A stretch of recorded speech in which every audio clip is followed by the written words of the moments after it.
Protesters staged what could be the most widespread barrage of protests against President Rodrigo Duterte as Filipinos mark the 46th anniversary of the declaration of martial law under dictator Ferdinand Marcos. A running list by Rappler shows rallies scheduled across 14 regions in the Philippines and overseas. Marcos' son, former Senator Bongbong, on the other hand, launches a new campaign to revise history through a talk show with former Senator Juan Ponce ENRILE, architect and implementer of martial law. ENRILE was defense minister during Marcos's time. Bongbong peddles the idea that no abuses happened under his father's regime.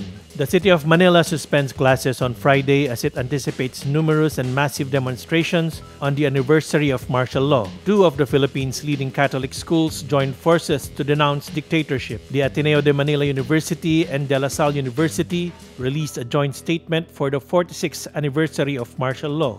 The schools say, quote, "Let us not allow those who seek to suppress our rights and freedom to hold sway over our future as a nation."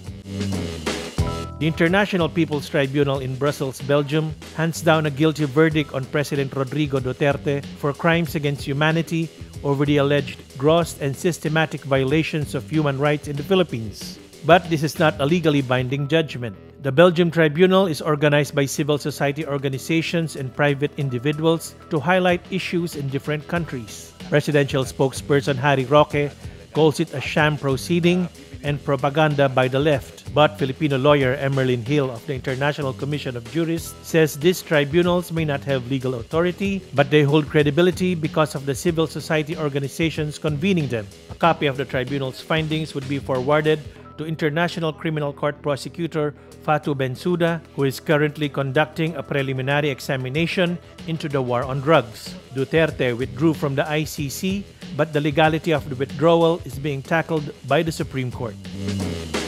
The Commission on Elections, or Comelec, amends its rules on the substitution of candidates in the coming elections yet again. Comelec Commissioner Louis Guia says the Comelec will allow substitution due to withdrawal only up to November 29 this year, unlike the original rule that allowed substitution until midday of election day.